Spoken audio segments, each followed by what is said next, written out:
Welcome to visual kitchen. ఎంతో రుచికరమైన దొండకాయ ఫ్రై ఎలా తయారు చేసుకొని ఈ వీడియోలో చూపిస్తాను. ముందుగా దొండకాయలు తీసుకొని శుభ్రంగా కడుక్కొని పక్కన పెట్టుకోవాలి. ఆ తర్వాతకు రౌండ్ షేప్లో కట్ చేసుకొని పక్కన పెట్టుకోవాలి. ఆ తర్వాత ఒక బౌల్ తీసుకొని అందులో వాటర్ పోసుకొని ఈ వీడియోలో చూపిస్తున్న విధంగా దొండకాయలను కడుక్కోవాలి. ఆ తర్వాతకు జల్లిపుట్ట తీసుకొని అందులో వడేసుకొని మళ్ళీ ఒకసారి కడుక్కోవాలి. ఆ తర్వాతకు ఒక ప్యాన్ తీసుకొని స్టవ్ మీద పెట్టుకొని అది వేడైన తర్వాతకు సరిపడా ఆయిల్ పోసుకోవాలి.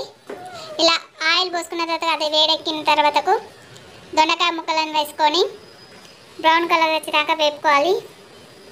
ఇలా బ్రౌన్ కలర్ వచ్చిన తర్వాత ఒక ప్లేట్లోకి తీసుకోవాలి. అదే బౌల్లో కొద్దిగా ఆయిల్ ఉంచుకొని ఆ తర్వాతకు కొద్దిగా జీలకర్ర, కట్ చేసి పెట్టిన ఉల్లిగడ్డలు వేసుకొని వీటిని బ్రౌన్ కలర్ వచ్చేదాకా వేపుకోవాలి. చిటికెడు పసుపు, సరిపడ కారం, వేపి పెట్టుకున్న దొండకాయ ముక్కలన్నీ వేసుకొని కొద్దిగా అల్లం, కొద్దిగా కొత్తిమీర, తగినంత సాల్ట్ వేసుకొని కలుపుకోవాలి. టేస్ట్ కోసం కొద్దిగా ఇంగు కూడా వేసుకొని కలుపుకోవాలి.